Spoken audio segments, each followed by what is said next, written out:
안녕하세요. 세상을 이롭게 하는 일에 관심 많은 승무원쌤 김용숙입니다. TV조선 미스터트롯 3 이번 결과를 놓고 보면서 이제 트롯 오디션도 거의 종말을 고하는 거 아닌가 이렇게 생각이 듭니다. 그 이유는 우리가 인재라는 것은 하루 이틀에 만들어지지 않습니다. 하루 이틀에 하늘에서 뚝 떨어지지도 않습니다. 어쨌든 우리가 지금 가지고 있는 그 인재 범위 내에서 이들이 발굴될 수밖에 없습니다. 그런데 미스트롯을 이렇게 지켜보면서 이제 인재 발굴은 거의 마무리 단계에 오지 않았나 이런 생각이 듭니다. 미스트롯 3 진선미, 정서주, 배아연, 오유진 이 세 사람들 다 노래 잘합니다. 이제 노래 가지고 순위를 가리는 것은 의미가 없을 정도로 노래 실력은 이미 상향 평준화 되어 있습니다. 이미. 그런데 여기에 대해서 각자의 독특한 스타성 매력이 있어야 되는데 그것까지 같이 겸비한 사람들은 찾기 힘들다. 사실 눈에 탁 띄는 그런 스타, 예를 들면 임영웅 씨나 이찬원 씨 같은 사람, 이런 사람들은 50년이나 100년에 한 사람 나올까 말까 한 그런 인재이고 그런 스타들이다. 그런데 그런 스타들이 이미 다 자리 잡고 원탑 스타들이 됐기 때문에 앞으로 트롯 오디션을 통해서 그들과 같은 인재들은 나오기 힘들다. 어떤 인재가 나와도 늘 그들하고 비교가 되기 때문에 그들의 그늘에 가리워서 그들이 빛을 보기에는 굉장히 어려운 상황이 됐다. 이러하다 보니까 최근에는 불타는 트롯맨에도 신의 손, 사실 애녹 씨는 진선미에 들지 않았습니다. 그럼에도 불구하고 그가 가진 매력이 있기 때문에 신의 손에 미를 빼고 세 사람이 그룹 활동, 그룹 이름도 있습니다. 단체 활동을 할 수밖에 없다. 아이돌처럼 그룹 활동을 할 수밖에 없다. 이렇게 되었습니다.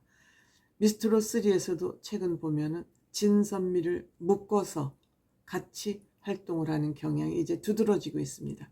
이들이 예능 출연도 진선미가 같이 묶여서 단체로 활동을 하고 있습니다.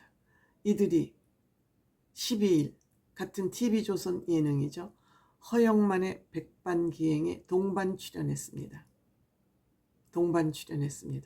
경남 밀양으로 백반기행을 땄었죠.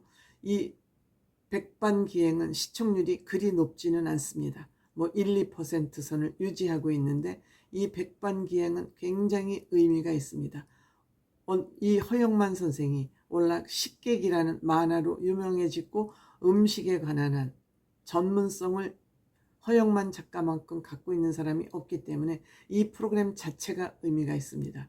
여기는 매주 스타들이 게스트로 등장을 하죠. 그런데 이번에는 진선미, 미스트롯 3 진선미가 같이 동행을 했습니다. 아마 육회, 고기로 유명한 밀양의 고깃집을 간 것 같습니다.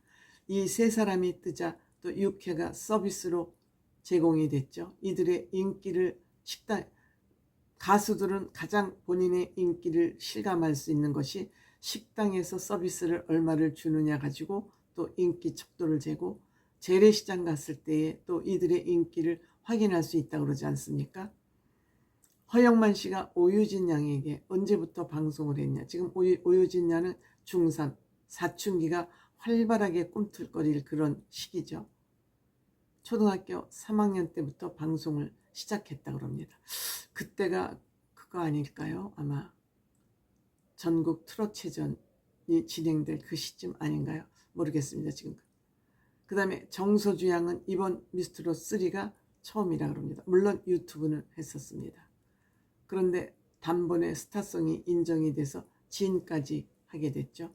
여기에 또 이 띠동갑의 동생들을 거느리고 있는 배아연 양은 팀 미션을 할 때 정말 힘들었나 봅니다. 그때 장민호 씨가 아이들을 데리고 팀 미션을 할 때 힘들었던 그 모습이 떠오르죠. 한 아이를 잡아다 놓으면 또 한 아이가 없어지고, 또 한 아이를 붙잡으면 또 한 아이가 어디로 사라지고, 이러한 반복되는 일을 보면서 정말 힘들었다고 합니다. 그럴 나이죠. 이 어린 나이에는 남의 말을 듣기보다 자기 생각만 가지고 펄펄 뛰는 나이가 아이들 아니겠습니까? 이성적으로 본인 통제가 안 되는 나이가 이 사춘기 내지는 아이들 나이 아니겠습니까? 그러니까 자기 통제가 안 되니까, 자기 통제는 안 되는데 무대에만 쓰면 기적적인 또 연주를 하고 내려와요. 참 희한하죠. 그러니까 아이들의 그 집중력은 무서울 정도인 거죠. 놀고 싶을 때는 정신이 온지 삼지사방에 가서 놀고 있다. 너 요거 해야 돼. 요거 하면 상 받아. 하면은 그 놀라운 집중력을 보여주는 것이죠. 배아연 씨가 아마 정서주 오유진 양을 가끔 사춘기니까 아마 뭐라고 야단을 친 적이 있는 것 같습니다. 그럼에도 불구하고 이들은, 배아연 씨는 틀림없이 야단을 쳤는데 이들은 야단 맞았다는 생각을 못하는 거죠. 왜? 야단이라는 것은 맞는 사람이 야단을 맞았다, 혼났다 라고 생각이 돼야지 그게 혼내고 야단친 것에 효과가 있는 것이지, 나 혼자 야단치고 혼냈다? 상대방은 그걸 몰라. 상대방은 그것을 받아들인 적이 없어. 그러면 야단 아니죠. 나만 인심을 잃은 것이죠. 그렇기 때문에 이들은 큰 문제는 없다. 야단을 쳤는데 야단 맞았다고 생각을 안 하면 그건 야단의 효과도 없을 뿐더러 이들이 서운함도 없기 때문에 그건 무의미한 거죠. 그렇기 때문에 야단을 칠 때도 그냥 흘리듯이 하지마 이럴 것이 아니라 딱 불러다 앞에 세워놓고, 너는 지금 이런 잘못을 했는데 이런 잘못은 선언은 이렇고 후는 이렇고 그래서 앞으로 이런 일을 하면 안 돼. 야단도 똑부러지게 시켜야 야단을 쳐야 되는데 그냥 계속 잔소리를 입에 달고 살면 야단 혼내는 것이 면역이 돼버린 거죠. 아, 우리 선배는 저런 사람이야, 우리 엄마는 저런 사람이야 라고 인식을 해버리는 순간 그 야단은 뱃속으로 들어가지 않죠. 그러니까 그냥 아이 우리 엄마 잔소리 푸념, 우리 언니 그냥 저런 사람이야 라고 인식이 돼버리면 야단 맞았다고 생각이 안 되죠.